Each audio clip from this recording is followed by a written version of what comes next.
first granted license in 1690, and this was a dockside tavern back then. In fact, later, if you're around tonight, pop your head in there, you'll see some remnants of the old harbour, because this was built on the edge between reclaimed land and solid land. So when you go inside that door, you'll see the bar floor sloping in one direction and the bar counter in a different direction due to subsidence. Being a pub, of course, people blame alcohol.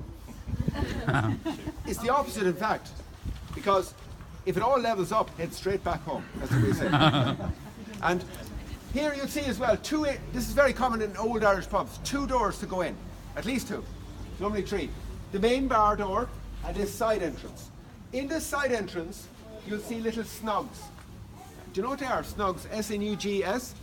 That's where, you see, it was frowned upon for women to drink in Irish pubs. But you could drink, if you went in, ideally with your husband, into these side entrances and sat in a private booth, where you'd be served, but without going to the bar. It wasn't seen as discrimination, it was seen as preserving your reputation, we'll say. And you see those in the old Irish pubs. A lot has changed in the last 50 years in Ireland. For example, 50 years ago, if you went into an old pub like this, or any pub in Ireland actually, a woman could not order a pint, or be served a pint of Guinness, or Murphy's. You could be served a glass. And it still kind of survives today, because I was telling the story last week in my tour, and a visitor said he had an experience in Casey's bar down there. He said he was just finished drinking, you know. It never happens for the Irish, but he was finishing. So he said he'd have a half pint, you know. He ordered a half. He said, "Can I have a half pint of Guinness?" And the barman said, "What are you going to do with the other half?" But anyway, but there was an Irish feminist in Dublin, Nell McCafferty. She didn't like this practice, obviously, rightly so, of discrimination. So she got 30 of her female friends. They went to the pub crawl in Dublin, and each pub they came to, they ordered 30 shots of brandy, which came out on the bar counter. And when all the brandy was lined up, they said, "We'll have also, to follow that up, 30 pints of your finest Guinness." The barman shook his head. And all the ladies knocked the brandy back and they said, "Well, you haven't fulfilled our order, so we're not paying." So freedom came. What year was that? That was in the 70s, in the late 70s. Yeah. So a lot changed. 1970s. 1970. Oh yeah. Brace yourselves. Brace yourselves.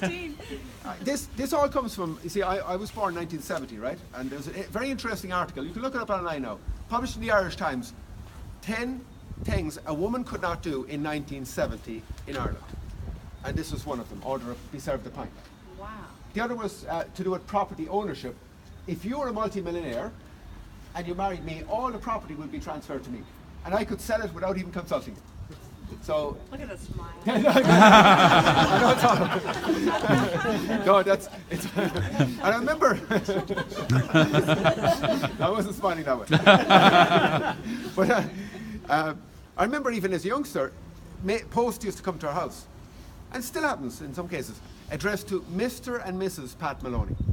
So you become a kind of an addendum, and your address, even if you separated from your husband and moved to Australia, your legal address would still stay wherever your husband lived, and all your legal post and all that. There was no way of separating it out. That was in 1970. A lot has changed, of course. And joining the European Union in 1973 dragged us into the modern age very quickly, because we had to line up with European legislation. And it's amazing we come full circle now, because Ireland then, just a couple of years back, became the first country to vote in a referendum in favour of gay marriage. So full circle in terms of, say more liberalisation and separation of church and state. But first now, going from the pub now to the most tragic event that occurred here in recent times, which was, of course, the sinking of the RMS Lusitania. That was 102 years ago this month, in 1950. And let's come over here. The courthouse is over here.